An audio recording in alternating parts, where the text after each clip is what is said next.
Welcome friends, this is Shahbaz Tamboli.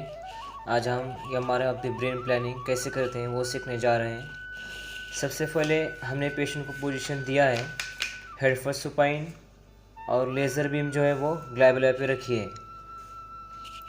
सबसे पहले हम प्रोटोकॉल्स लेंगे ब्रेन प्लान के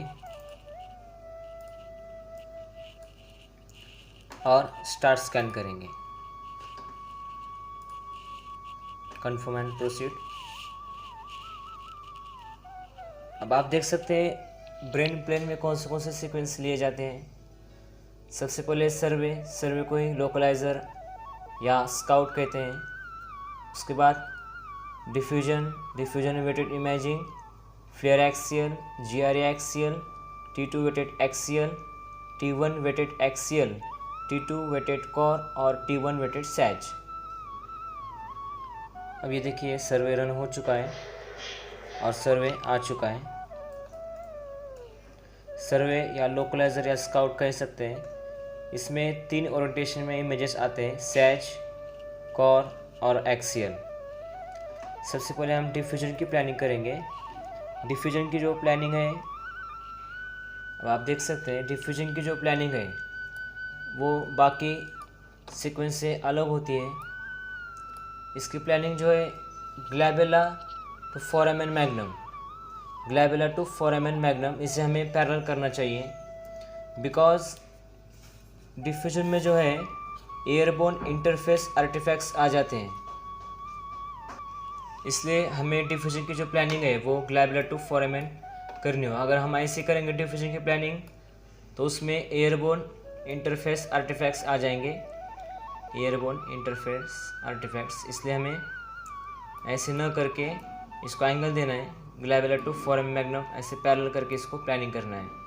ये हो गई डिफ्यूजन की प्लानिंग।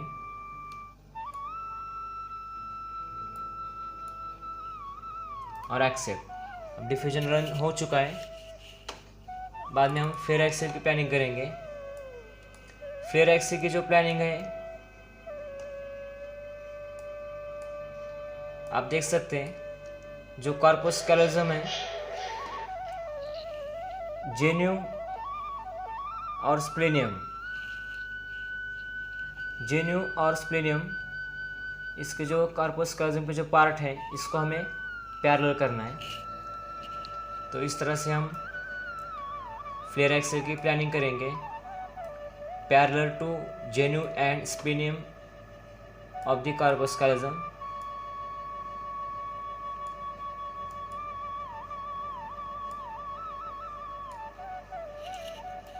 कोर पे हमें ठीक से करना है और फ्लेयर एक्सियल पे भी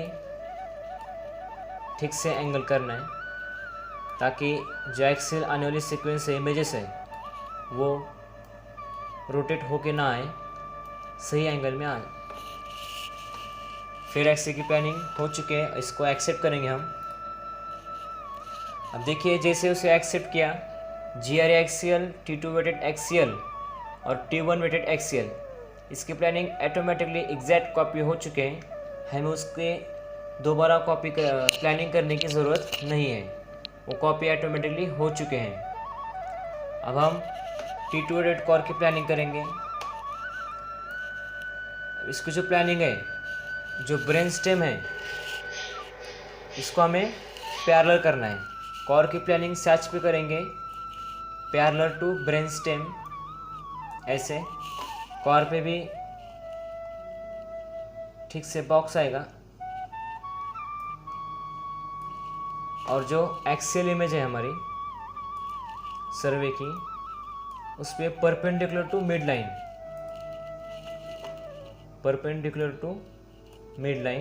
ऑफ द ब्रेन। अब जो मिड लाइन है,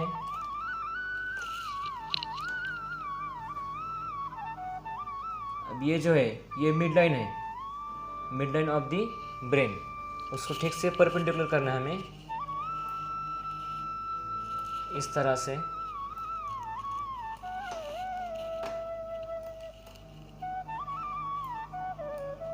अब आप कोर की प्लानिंग करोगे,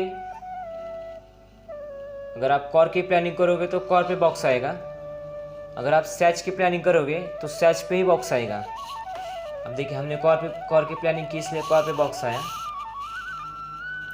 अब हम सैच की प्लानिंग करेंगे तो सैच पे बॉक्स आएगा, और दोनों ओरिएंटेशन में बाकी के उस पर प्लानिंग आ जाएगी।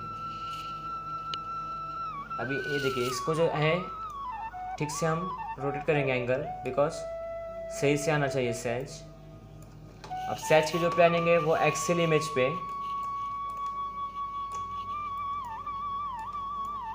Parallel to mid line of the brain.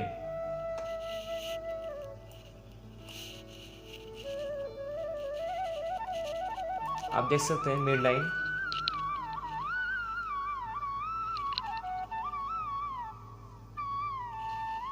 ये जो है ये मिड लाइन है, mid line of the brain. इसको हमें पैरेलल करना है। सही से पैरेलल किया तो ट्रू सैच की इमेज आ जाएगी इस तरह से, और इसे हमने एक्सेप्ट किया। ये हमारा ऑफ द ब्रेन की प्लानिंग हो चुकी है। अब 1 बाय 1 सीक्वेंस रन होंगे। ठीक है, हमारे सारे सीक्वेंस रन हो चुके हैं। अब 1 बाय 1 हम सीक्वेंस के बारे में डिस्कस करेंगे। सबसे पहले लेंगे हम डिफ्यूजन।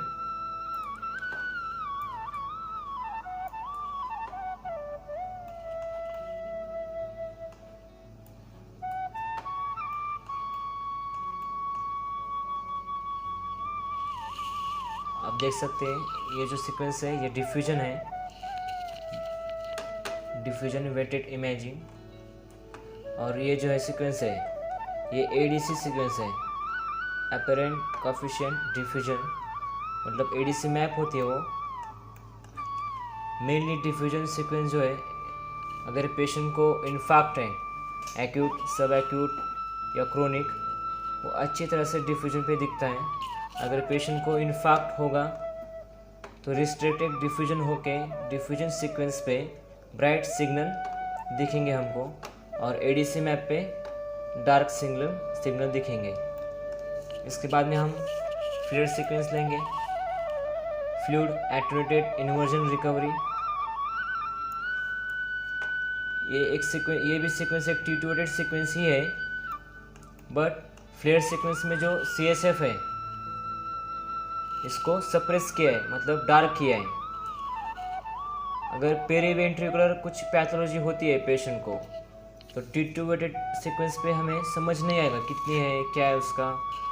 अगर यहाँ पे पेरीवेंट्रिकुलर कुछ पैथोलॉजी है, क्योंकि ऑलरेडी कुछ पेशेंट को पैथोलॉजी दिख रही है तो वो सिग्नल हाइपर इंटेंसिटी होगी। तो अगर पेरीवेंट्रिकुलर हाइपर इंटेंसिटी होगी पेशेंट को पैथोलॉजी, तो कितनी है क्या है हमें समझ नहीं आएगी। बट अगर हम फ्लेयर पे देखेंगे, क्योंकि ऑलरेडी इसका जो CSF है वो सप्रेस हुआ है, तो पेरीवेंट्रिकुलर जो पैथोलॉजी है वो हमें इजीली समझ आएगी, बिकॉज फ्लेयर पे भी पैथोलॉजी हाइपर इंटेंसिटी होती है और टिट्यूएटेड सीक्वेंस पे भी हाइपर इंटेंसिटी ही होती है पैथोलॉजी। अब इसके बाद में हम देखेंगे T1 वेटेड सीक्वेंस।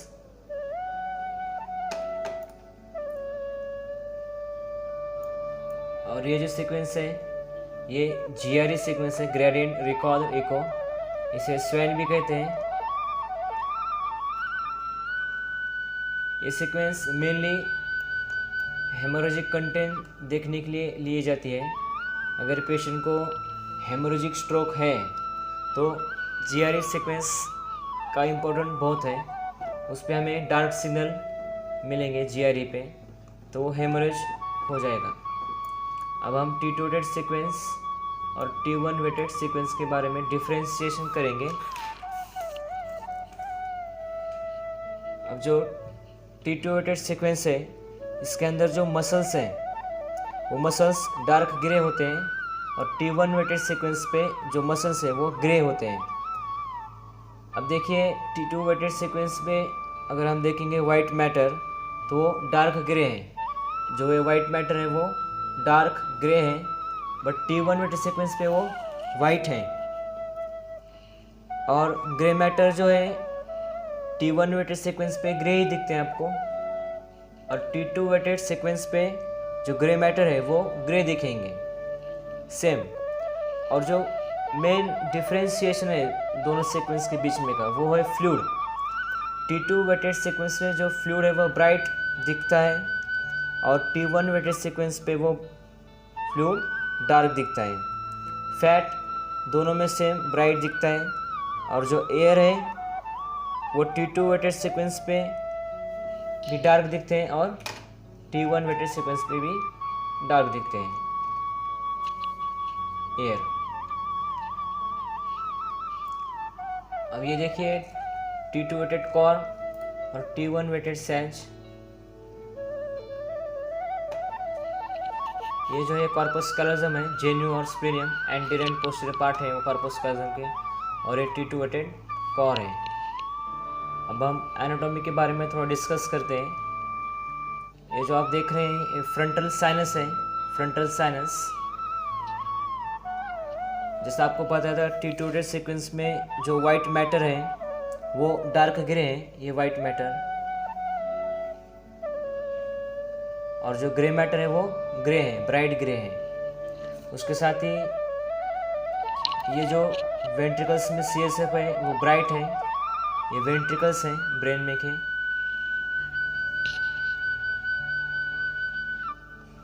अब ये देखिए ये जो पेरीवेंट्रिकल एनाटॉमिकल रीजन्स है, ये बेसल गैंग्लिया है, ये प्यूटामेन, ये काउडेट न्यूक्लियस, इधर थैलमस है,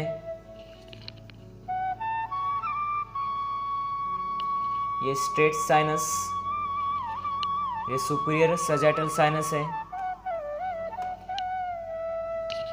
अब ये देखिए सेरेबेलम के 2 हेमिस्फीयर है, ये लेफ्ट हेमिस्फीयर और ये राइट हेमिस्फीयर। ये ऑर्बिट्स हैं, ऑर्बिट सिस्टम है ये।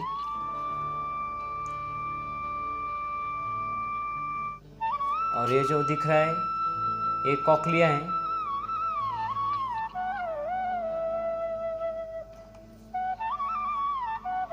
अब ये देखिए ये जो है ये फोरामेन मैग्नम है, जहाँ पे स्पाइनल कॉर्ड की शुरुआत होती है वो फोरामेन मैग्नम।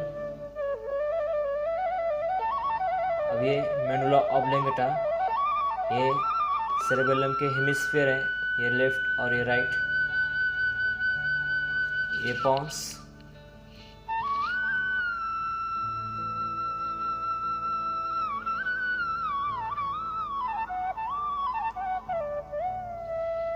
ये हिप्पोकैम्पस है यहाँ पे।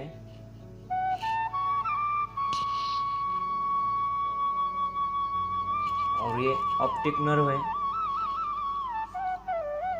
ये लेफ्ट और राइट। इस तरह से ओवरऑल इंफॉर्मेशन जो है अबाउट ये हमारा ब्रेन की हो चुके हैं। Thank you very much.